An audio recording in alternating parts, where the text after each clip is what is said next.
Dans le cadre de la crise géopolitique grave que traverse le continent européen et spécifiquement la guerre entre la Russie et l'Ukraine, nous apprenons que le président Duda a proposé aux États-Unis de préposter des armements nucléaires, des missiles nucléaires en Pologne face à la Russie. Et en raison du récent déploiement d'armements russes, ce qui est le cas, nucléaires en Biélorussie, donc à la frontière polonaise, et de déploiement d'armes russes à Kaliningrad, l'enclave russe sur la Baltique entre la Pologne et l'Allemagne. Ce que l'on vit en ce moment, c'est exactement ce que j'avais dénoncé il y a quelques années, dès 2017, des risques d'escalade très dangereuses, graves pour notre pays, pour l'Europe, si on continuait sur la voie de la non-négociation et de la non-recherche de solutions pacifiques et d'un compromis de sécurité qui convienne aux Européens, aux Américains et aux Russes. Nous sommes exactement dans un moment de crise qui a eu lieu à la fin des années 70, au début des années 80.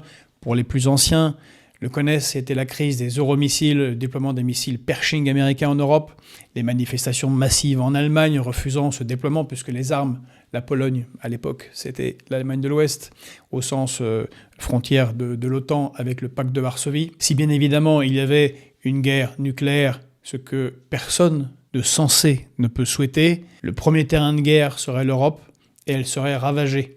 On a bien vu ce que représentait ne serait-ce que l'explosion d'une centrale nucléaire civile à Tchernobyl et les effets catastrophiques que ça a eu bien sûr en Ukraine, en Biélorussie, mais dans toute l'Europe. Bien évidemment, un affrontement nucléaire serait catastrophique. Toute la fin de l'époque de la guerre froide, depuis Brejnev, depuis les négociations entre Brejnev, Carter, Kissinger, était de se mettre d'accord sur des traités limitant les armements et écartant les positions des armes nucléaires les uns des autres. Nous sommes dans une remontée à la conflictualité dans les armements les plus dangereux.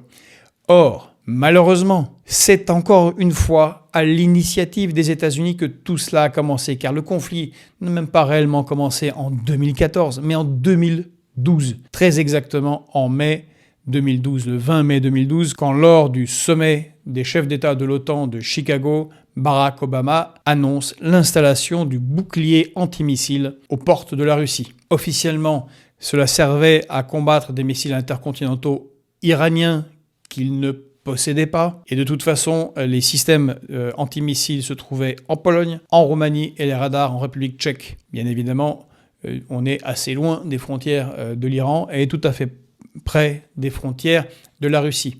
Et les États-Unis, avant et à partir de cette période, sont sortis en premier de tous les traités qui avaient été signés à l'époque de la guerre froide, où on avait un véritable affrontement entre système capitaliste et système communiste. Nous n'avons plus les systèmes de discussion, de sécurité qui existaient alors même qu'il y avait la guerre froide. Le nombre d'armes est en accroissement des deux côtés, et surtout leur efficacité s'accroît, leur vitesse et la prise de décision de tir s'accroît. Plus on met les armes nucléaires les unes à côté des autres et plus on va vers un risque de déclenchement de l'irréparable.